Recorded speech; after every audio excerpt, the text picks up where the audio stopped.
ಈಗ Kusuma ಹನುಮಂತರಾಯಪ್ಪರ್ complaint ಕೊಟ್ಟಿದ್ದಾರಾ? Complaint ಕೊಟ್ಟಿರೋದು ನಾನು ನನ್ನ ಶ್ರೀಮತಿ ಸೀರೆ ಹೇಳಿದ್ರು ನಿಮ್ಮ ಮಾಧ್ಯಮಗಳಲ್ಲಿ ಬಂದಿದೆ. ನನ್ನ ಶ್ರೀಮತಿ ಕೊಲೆಗೆ ಸುಪಾರಿ ಕೊಟ್ಟಿದ್ದು, ನನಗೆ ಸುಪಾರಿ ಕೊಟ್ಟು ಕೊಲ್ಲಿಸ್ಲಿಕ್ಕೆ ಕಳಿಸಿದ್ದು ಆಂಧ್ರಗೆ ನಮ್ಮ ಮನೆ ದೇವ್ರಿಗೆ ಹೋಗ್ಬೇಕಾದ್ರೆ ಕದ್ರಿಗೆ ನನ್ನ ಶ್ರೀಮತಿಯವ್ರ ಮನೆ ದೇವರು ಇದು. ಅದಕ್ಕೆ SITಲಿ ಸಿಕ್ಕಿದೆ, SIT ತನಿಖೆಯಲ್ಲಿ ಸಿಕ್ಕಿದೆ ನನ್ನ ಸುಪಾರಿ ಕೊಟ್ಟು ಕಳಿಸಿದ್ದು. ಅದಕ್ಕೆ ಇವತ್ತು ಅವರು ಬಂದಿದ್ದಾರೆ. ಯಾರಿಗೆ ನೀವು ಅವ್ರನ್ನ ಹೊಡೆಸಾಕಬೇಕು ಅಂತೇಳಿ ಕೊಟ್ಟಿದ್ರು, ಅವರು ಕಾರ್ಪೊರೇಟ್ರು ಅವರು ಬಂದಿದ್ದಾರೆ. ಇವತ್ತು ಅವನ ಮೇಲೆ ಕಂಪ್ಲೇಂಟ್ ಕೊಟ್ಟಿರೋದು ನಾವು ಆಣೆ ಮಾಡ್ಬೇಕು. ಹನುಮಂತರಾಯಪ್ಪ ಯಾಕೆ ಆಣೆ ಮಾಡ್ತಾರೆ? ಅವ್ರಿಗೇನು ಸತ್ಯ ಗೊತ್ತು? ರೇಪ್ ಆಗಿದೆ ಇಲ್ಲ ಅನ್ನೋದು ಆ ಹೆಣ್ಮಗು ಗೊತ್ತು. ಆ ಹೆಣ್ಮಗುನ ಹೆಂಗೆ ಬಳಸ್ಕೊಂಡವ್ರಂತ ದುಡ್ಡು ಕೇಳಿದ್ರೋ ಇಲ್ಲ, ಅವ್ರ ತಾಯಿನ ಹೆಂಡ್ತಿನ ಕರೆದ್ರೋ ಇಲ್ಲ ಅನ್ನೋದು ಕಾಂಟ್ರಾಕ್ಟ್ರಿಗೆ ಗೊತ್ತು. ನನ್ನ ಶ್ರೀಮತಿಗೆ ಹನಿ ಡ್ರಾಪ್ ಮಾಡಬೇಕು ಇದೆ ಅಂತೇಳಿ ಹನಿ ಡ್ರಾಪ್ ಮಾಡಿದ್ದೀವಿ, ಅವಳದು ವಿಡಿಯೋ ಇದೆ, ಲೆಗೆರೆ ನಾರಾಯಣ ಸ್ವಾಮಿದು ಇದೆ ಅಂತ ಆ ಸುಳ್ಳು ಹಬ್ಸಿದ್ದು ನಾವಾಗಿರೋದು ನಮಗೆ. ಇವತ್ತೇನು ನಮ್ಮ ಗೊತ್ತಿರೋರ ಮುಖಾಂತರ ಇವತ್ತು ಕುಮಾರಣ್ಣನಾಗಲಿ ಅವ್ರ ಕುಟುಂಬದ ತೇಜೋವಧೆ ಮಾಡೋಕ್ಕೆ ಪ್ರಯತ್ನ ಪಟ್ಟಿದ್ದು. ಪಾಪ ಎಲ್ಲೋ ಇದ್ದಾನೆ ಆ ಹುಡುಗ, ನಿಖಿಲ್ ಹೆಸರು ಹೇಳುತ್ತಂದ, ಎಲ್ಲೋ ಇದ್ದಾರೆ DK ಶಿವಕುಮಾರು ಸುರೇಶಣ್ಣ ಅವ್ರ ಹೆಸರು ಕೇಳುತ್ತಂದ. ಪಾಪ ಮನೆಗೆ ವಿರೋಧ ಪಕ್ಷ ನಾಯಕರು, ನಮ್ಮ ಸಮುದಾಯದ ನಾಯಕರು, ಅವ್ರಿಗೆ ಆರ್ ಅಶೋಕ್ ಅವ್ರಿಗೆ ಏಡ್ಸ್ ಇಂಜೆಕ್ಷನ್ ಕೊಡೋಕ್ಕೆ ಬಂದ್ರ. ಇವ್ರು ಯಾರ್ದು ಏನೂ ತಪ್ಪಿಲ್ಲ. ನಿಖಿಲ್ ಅವ್ರದ್ದಾಗಲಿ ತಪ್ಪಿಲ್ಲ, ಕುಮಾರಸ್ವಾಮಿ ಅವ್ರ ತಪ್ಪಿಲ್ಲ, DK ಸುರೇಶ್ ಅವ್ರ ತಪ್ಪಿಲ್ಲ, ಕುಸುಮ ಅವ್ರ ತಪ್ಪಿಲ್ಲ. ಇವ್ರುಗಳನ್ನೇ ಆಗ್ತಾನೆ ತೊಂದರೆ ಆಗಿರೋದು ನಮಗೆ. ಕಂಪ್ಲೇಂಟ್ ಕೊಟ್ಟಿರೋದು ನಾವುಗಳು 5-6 ಜನ ಬಂದು ನಾವು ಹೇಳ್ಬೇಕಿರೋದು ಸತ್ಯ. ನಾವು ಈಗ ನಮ್ಮ ನಾಯಕರು ನಾವು ಹೋಗೋದೇ ತಪ್ಪ? ನಾವು DK ಶಿವಕುಮಾರ್ ಭೇಟಿ ಮಾಡೋದು ತಪ್ಪ? ಅಶೋಕ್ ಅವ್ರು ಭೇಟಿ ಮಾಡೋದು ತಪ್ಪ? ಕುಸುಮಾ ಹನುಮಂತರಾಯಪ್ಪರು ಭೇಟಿ ಮಾಡೋದು ತಪ್ಪ? ನಮ್ಮ ಸಮುದಾಯ ನಾವು ಹೋಗ್ತೀವಿ ಹಂಗಂತ ಅವ್ರು ಹೊಣೆನಾ? ನಾವು ಒಂದು ಮೂರ್ಖ MLA, ಒಬ್ಬ ಕೊಲೆಗಡಕ MLA, ಈಗಾಗಲೇ ಭಾಳಷ್ಟು ಅಧಿಕಾರಿಗಳು ಅವನಿಂದ ಪ್ರಾಣ ತಕ್ಕೊಂಡಿದ್ದಾರೆ.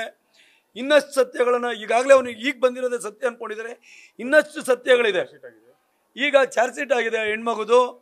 ಎಲ್ಲವೂ ನಾವೇನು ಇಲ್ಲಿವರೆಗೂ ದೂರು ಕೊಟ್ಟಿದ್ದೀವಿ, ನಾವೆಲ್ಲರೂ ನಾವು ಕೊಟ್ಟಂಥ ದೂರು ಪೊಲೀಸ್ನವ್ರಿಗೆ ಎಲ್ಲ ಸತ್ಯ ಇದೆ. ನಾವು ಅದನ್ನು ಶ್ರೀಮಠದಲ್ಲಿ ಭಗವಂತನ ಆಶೀರ್ವಾದ ತಗೊಂಡು, ಗುರುಗಳ ಆಶೀರ್ವಾದ ತಗೊಂಡು ಸತ್ಯ ಅಂತ ಹೇಳಲಿಕ್ಕೆ ನಾವು ಬಂದಿದ್ದೇವೆ.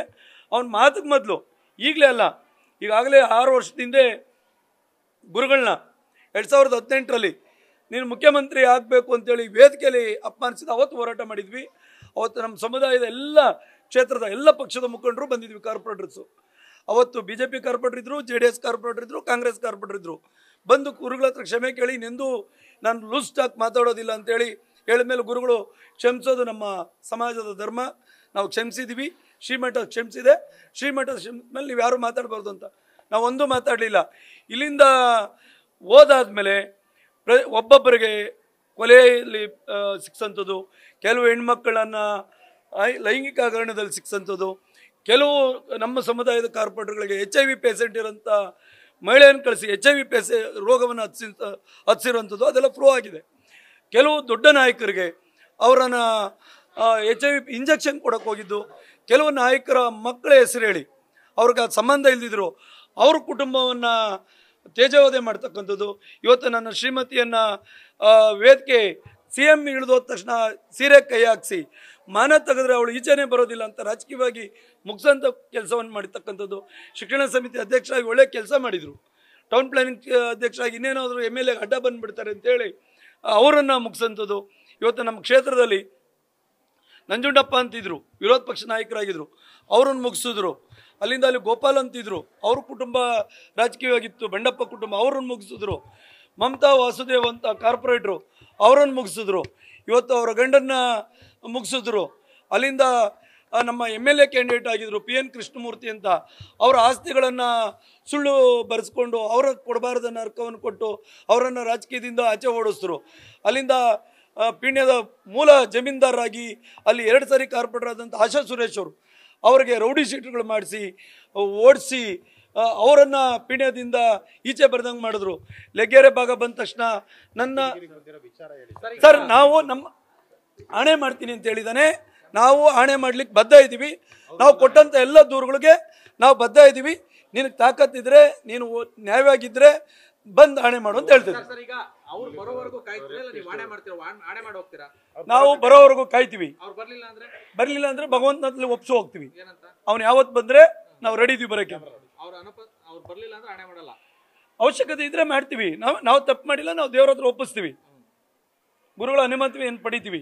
ಗುರುಗಳು ಇಲ್ಲೇ ಇವತ್ತು ನಾಳೆ ಇರ್ತಾರಂತೆ. ನಾವು ಒಂದ್ಸರಿ ಅಲ್ಲ, ಅವ್ನು 10 ಸರಿ ಕರೆದ್ರು ನಾವು ಬರಕ್ಕೆ ರೆಡಿ ಇದೀವಿ. ನಾವು ಸತ್ಯ ಇದೀವಿ, ಯಾವಾಗ ಕರೆದ್ರು ಆಣೆ ಮಾಡಕ್ಕೆ ರೆಡಿ. ಎದುರು ಬಂದು ಆಣೆ ಮಾಡೋದೇ ಅಷ್ಟೇ ಅಲ್ಲ, ಅವನು ಏನಾದರೂ ನಿಮ್ಮ ಮಾಧ್ಯಮದ ಮುಂದೆ ಕೇಳಿದ್ರೆ ಅವನು ಕೇಳಿದ ಪ್ರತಿ ಒಂದು ಪ್ರಶ್ನೆಗೂ ಅವನ ಅಕ್ರಮವನ್ನ ಸತ್ಯವನ್ನ ನಾವು ಹೇಳಕ್ ನಡೀತೀವಿ. ಚರ್ಚೆನೂ ಮಾಡಕ್ ನಡೀತೀವಿ. ಅವನು ಇಲ್ಲಿ ಮಾಡಲಿ, ಇಲ್ಲ ಬೆಂಗಳೂರಲ್ಲಿ ಎಲ್ಲೇ ಮಾಡಲಿ, ಇಲ್ಲ ಅವನ ಮನೆಯಲ್ಲೇ ಮಾಡಲಿ, ಇಲ್ಲ ಪ್ರೆಸ್ ಕ್ಲಬ್ಬಲ್ಲಿ ಮಾಡಲಿ, ಹೋಟೆಲ್ ಕರೀಲಿ, ಅವ್ನು ಕಚೇರಿಗೆ ಕರೀಲಿ, ಇಲ್ಲ BJP ಕರೆದು ಕುಂತ್ಕೊಂತಾರಲ್ಲ, BJP ಕಚೇರಿಗೆ ಕರೆದು ನಾವು ಕುಂತು ಮಾತಾಡೋದು ಕೇಳ್ತೀವಿ. ಏನೋ ಮೋದಿಯವ್ರು ಕೊಟ್ಟಿದ್ವಿ ದೂರು, ರಾಷ್ಟ್ರಪತಿಗಳು ಕೊಟ್ಟಿದ್ವಿ, NIA ಕೊಟ್ಟಿದ್ವಿ, ಏನೋ ಟೆರರಿಸ್ಟ್ಗಳು ಬಂದು ಹೊಡಿತಾರೆ ಅಂತ. ಅವ್ನಿಗೇನೋ ಟೆರರಿಸ್ಟ್ಗಳ ಸಂಪರ್ಕಿತ ಅವ್ರು ಕರ್ಕೊಂಬಂದ್ರು, ಅಲ್ಲಿಗೂ ಹೋಯ್ತೀವಿ. ನಮ್ಮ ಪ್ರಾಣಕ್ಕಿಂತ ಮಾನ ಮುಖ್ಯ. ಇವತ್ತು ನಮ್ಮ ಹೆಣ್ಣುಮಕ್ಕಳ ವಿಚಾರಕ್ಕೆ ಬಂದಿದ್ದಾನೆ, ನಮ್ಮ ನಾಯಕರುಗಳ ಕುಟುಂಬ ವಿಚಾರಕ್ಕೆ ಬಂದಿದ್ದಾನೆ. ಅವನು ಎಲ್ಲಿ ಕರೆದ್ರು ಅಲ್ಲಿಗೆ ಹೋಗಿ ನಾವೆಲ್ಲರೂ ಸದ್ದು ಚರ್ಚೆಗೂ ಆಹ್ವಾನ ಮಾಡ್ತೀವಿ, ಆಣೆ ಮಾಡೋಕ್ಕೂ ಆಹ್ವಾನ ಮಾಡಿದ್ವಿ. ನಾವೆಲ್ಲ ಹೇಳಿರೋದು ಸತ್ಯ. ನ್ಯೂಸ್ ಫಸ್ಟ್, ನಿರ್ಭೀತಿಯಿಂದ ನಿಮ್ಮ ಪರವಾಗಿ.